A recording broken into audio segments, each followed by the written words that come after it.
सर्वमंगले मांगल्ये शिवे सर्वार्थ साधिके शरण्ये त्र्यंबके गौरी नारायणी नमोस्तुते।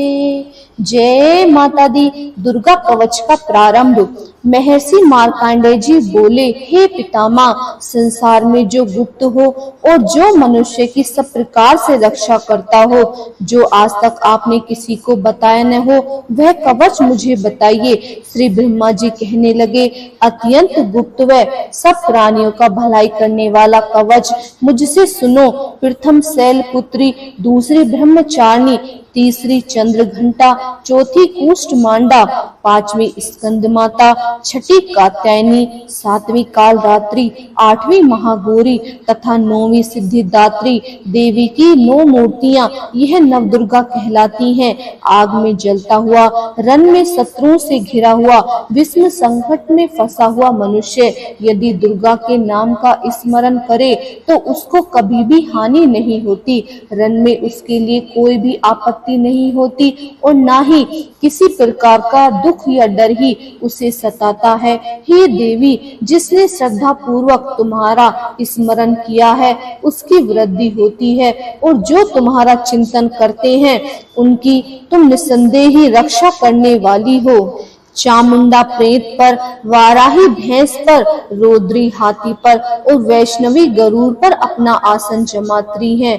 और हे महेश्वरी, बैल पर बैठी हुई मोर पर और हाथ में कमल लिए विष्णु प्रिया लक्ष्मी जी के आसन पर विराजती हैं। बैल पर बैठी हुई ईश्वरी देवी ने श्वेत रूप धारण कर रखा है और सब प्रकार के आभूषणों से वशीभूत ब्रह्मणी देवी हंस पर बैठी हुई और इस प्रकार की सब देवियां सब प्रकार के योगों से युक्त और अनेक प्रकार के रत्न धारण किए हुए हैं। भक्तों की रक्षा करने के लिए और संपूर्ण देवियां रथ में बैठी तथा क्रोध में भरी हुई दिखाई देती हैं तथा चक्र, गदा, शक्ति, हल और मूसक, खेटक और तोमर, परशु तथा पास, भाला और त्रिशूल एवं उत्तम सारंग आदि शास्त्रों और दैत्यों के नाश के लिए और भक्तों की रक्षा करने के लिए और देवताओं के कल्याण के लिए धारण किए हैं। हे महारौद्रे, अत्यंत घोर पराक्रम और महान बल और महान उत्साह वाली देवी, मैं तुमको नमस्कार करती हूँ। हे देवी, तुम्हारा दर्शन दुर्लभ है तथा आप शत्रु के भय को बढ़ाने वाली हैं। हे जगदम्बिके, मेरी रक्षा करें। पूर्ण दिशा में इंद्री मेरी रक्षा करें। अग्नि कोण में अग्नि शक्ति, दक्षिण में वाराही, नित्य कोण में खड़ग धारणी देवी मेरी रक्षा करें। वारुणी पश्चिम दिशा में, वायु कोण में मृगवाहिनी, उत्तर में कौमारी और ईशान कोण में शूलधारणी देवी मेरी रक्षा करे। ब्रह्मणी ऊपर की ओर मेरी रक्षा करे और वैष्णवी आप मेरी नीचे की ओर रक्षा कीजिए। इस प्रकार सब पर बैठी देवी चामुंडा देवी दसों दिशाओं में मेरी रक्षा करे। जया देवी आगे से, विजया देवी पीछे से और अजिता बाईं ओर और अपजिता दाहिनी ओर मेरी रक्षा करें। उद्योगतिनी देवी शिखा की रक्षा करे तथा उमा मस्तक में स्थिर होकर मेरी रक्षा करे। इसी प्रकार ललाट में मालाधारी देवी मेरी रक्षा करे। यशवनी देवी मेरी बाहों का संरक्षण करे। बाहों के मध्य भाग में त्रिनेत्रा नथनों की यमघंटा देवी रक्षा करे। नेत्रों के मध्य में शंखनी देवी और द्वारवासिनी देवी कानों की रक्षा करे। कपालों की कालिका देवी और कानों के मूल भाग की भगवती शंकरी रक्षा करे। सुगंधिता नासिका और चर्चिता ऊपर के होंठ की, अमृत कला नीचे के होंठ की रक्षा करे। सर्वशक्ति देवी जीभ की रक्षा करे और कौमारी देवी दांतों की रक्षा करे। चंडिका कंठ प्रदेश की रक्षा करे। चित्र घंटा गले की गांठी की रक्षा करे। महामाया तालु की रक्षा करे। कोमाक्षी ठोड़ी की रक्षा करे। सर्वमंगला वाणी की रक्षा करे। भद्रकाली गर्दन की, धनुधारणी पीठ के मेरुदंड की रक्षा करे। कंठ के भारी भाग की नलग्रीवा और कंठ की नली की नलकुबरी रक्षा करे। दोनों कंधों की खड़गनी देवी और व्रजधारणी मेरी दोनों बाहों की रक्षा करे। दंडनी दोनों हाथों की और अंबिका देवी समस्त उंगलियों की रक्षा करे। सुलेश्वर देवी संपूर्ण नखों की रक्षा करे। कुलेश्वर देवी मेरी कुक्षी की रक्षा करे। महादेवी दोनों स्तनों की, शोक विनाशिनी मन की रक्षा करे। ललिता देवी हृदय की, शूलधारणी उदय की रक्षा करे। कामिनी देवी नाभि की रक्षा करे। गुहेश्वरी गुह स्थान की रक्षा करे। पूतना और कामिका लिंग की रक्षा करे। महिषवादिनी गुदा की रक्षा करे। संपूर्ण इच्छाओं को पूर्ण करने वाली महाबला देवी दोनों जांघों की रक्षा करे। विंध्यवासी दोनों घुटनों की रक्षा करे। तेजस्वी देवी दोनों पांवों के पृष्ठभाग की रक्षा करे। श्रीधरी देवी पांव की उंगलियों की, तलवासनी तालों की, दृष्टि देवी देवी नखों की, ऊर्ध्वकेशनी केशों की रक्षा करे। बागेश्वरी बानी की रक्षा करे और रोमा वालियों के छिद्रों की, कोबेरी और त्वचा की बागेश्वरी रक्षा करे। पार्वती देवी रक्त मज्जा मांस हड्डी की रक्षा करे। काल रात्रि आंतों की रक्षा करे। मुक्त केशरी देवी पित्त की रक्षा करे। पद्मावती कमल कोष की रक्षा करे। चूड़ामणि कफ की रक्षा करे। ज्वालामुखी नसों के जल की रक्षा करे। अभेगा देवी शरीर के सब जोड़ों की रक्षा करे। ब्रह्मानी मेरे वीर्य की रक्षा करे। छत्रेश्वरी छाया की रक्षा करे। धर्मधारिणी मेरे अहंकार, मन तथा बुद्धि की रक्षा करे। प्राण अपान समान उदान और व्यान की व्रजहस्ता देवी रक्षा करे। कल्याण शोभान मेरे प्राण की रक्षा करे।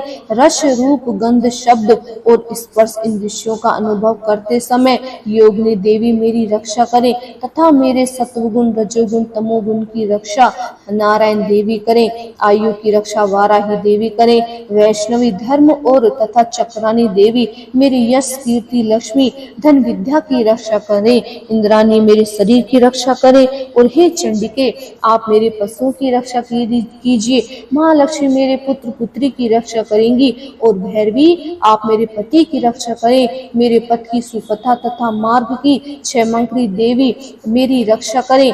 राजा के दरबार में महालक्ष्मी तथा सब और व्याप्त रहने वाली विजया देवी चारों ओर से मेरी रक्षा करें। तो जो रक्षा रहित कवच में रह गया हो उसके पापों का नाश करने वाली जयंती देवी रक्षा करें। अपना सुख चाहने वाले मनुष्य को एक पग भी बिना कवच के कहीं भी नहीं जाना चाहिए, क्योंकि कवच रखने वाला मनुष्य जहाँ जहाँ भी जाता है वहाँ वहाँ उसे अवश्य धन का लाभ होता है तथा विजय प्राप्त करता है। वह जिस अभिष्ट वस्तु की इच्छा करता है वह उसको इस कवच के प्रभाव से अवश्य मिलती है और वह इसी संसार में महा ऐश्वर्य को प्राप्त होता है। कवचधारी मनुष्य निर्भय होता है और वह तीनों लोक में मानवीय होता है।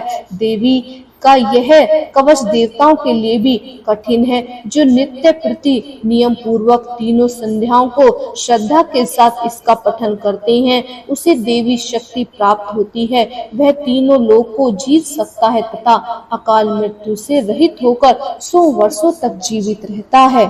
उसकी लूता, चर्म रोग, विस्फोटक आदि समस्त व्याधियां समूल नष्ट हो जाती हैं और स्थावर जंगम तथा कृत्रिम विष दूर हो जाता है, उनका कोई असर नहीं होता तथा समस्त अभिचार प्रयोग और इस तरह के जितने यंत्र मंत्र तंत्र इत्यादि होते हैं इस कवच के हृदय में धारण कर लेने पर नष्ट हो जाते हैं। इसके अतिरिक्त पृथ्वी पर विचरने वाले भूचर, नभचर, जलचर प्राणी, उपदेश मात्र से सिद्ध होने वाले निम्न कोटि के देवता, जन्म के साथ प्रकट होने वाले देवता, कुल देवता, कंठमाला आदि डाकनियां, शाकनियां, अंतरिक्ष में विचरने वाली अत्यंत बल वाली डाकनियां, भयानक भूत ग्रह, यक्ष, गंधर्व, राक्षस, ब्रह्म राक्षस, बेताल, कुष्मांड और भैरव आदि अनिष्ट कारक देवता भी उस मनुष्य को जीतने के लिए अपने हृदय में ये कवच धारण किया करते हैं। देखते ही वह भाग जाते हैं। इस कवच के धारण करने से मान और तेज बढ़ता है। जो मनुष्य इस कवच का पाठ करके इसके पश्चात सप्तशती चंडिका पाठ करता है उसका यश जगत में विख्यात होता है और वह जब तक वन पर्वत और कनादी इस भूमंडल पर स्थित है तब तक यहाँ पुत्र पौत्र आदि सनातन परंपरा बनी रहती है। फिर देहांत होने पर ऐसा मनुष्य परम पद को प्राप्त होता है जो देवताओं के लिए भी कठिन और अंत में सुंदर रूप को धारण करके भगवान शंकर के साथ आनंद करता हुआ परम मोक्ष को प्राप्त होता है। जय माता दी। ये देवी दुर्गा कवच हमें नवरात्रों के दिनों में रोज श्रवण करना चाहिए। अगर वीडियो पसंद आए तो लाइक कीजिए और माता के दुर्गा सप्तशती के वीडियो का श्रवण जरूर कीजिएगा। जय माता दी।